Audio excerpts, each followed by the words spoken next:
İyice. Oy Ecem neden kapalı? Ana senden oldu şu.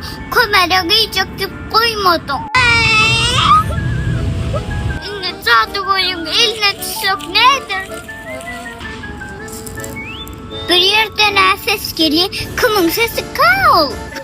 Ben suları koydum.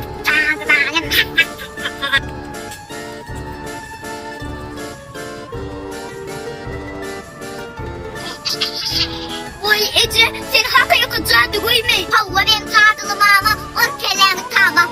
Sen çağalarım cadılar bilen bu cadı koymamı. Cadılayan çağaları, yedi gitken bağlıları. Sen öyün değil de cadı koymamı.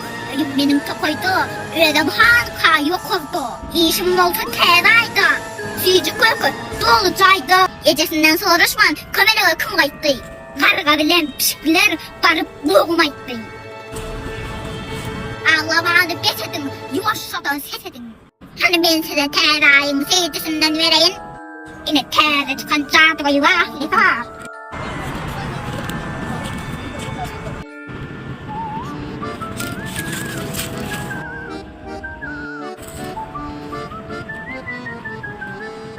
Vay. Cadı koymama bizi belki ayıcılar öldürdün. İçin bizi tanımadan. Boşum uğursunu vay yanlıştım. Ağa para bilen çalıştım.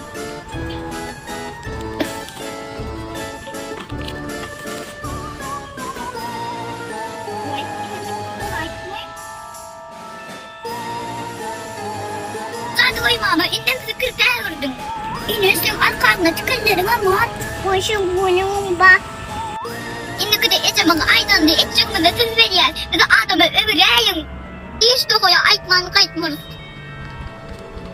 Ecem'e de kulak asıp akıllıca kayıp olsanız bereğini şu vaflidir deyip görün derim. Vay cadı vay mama spasiba. İndi kıda Ecem'in aydanlığı etmen hiç içeri gitmiriz. Oldan da buna edeli evdekilerdeki yağlı. Bol yağına söz verdiniz. Mamanızı güldürmem hez verdiniz. Ha ha ha.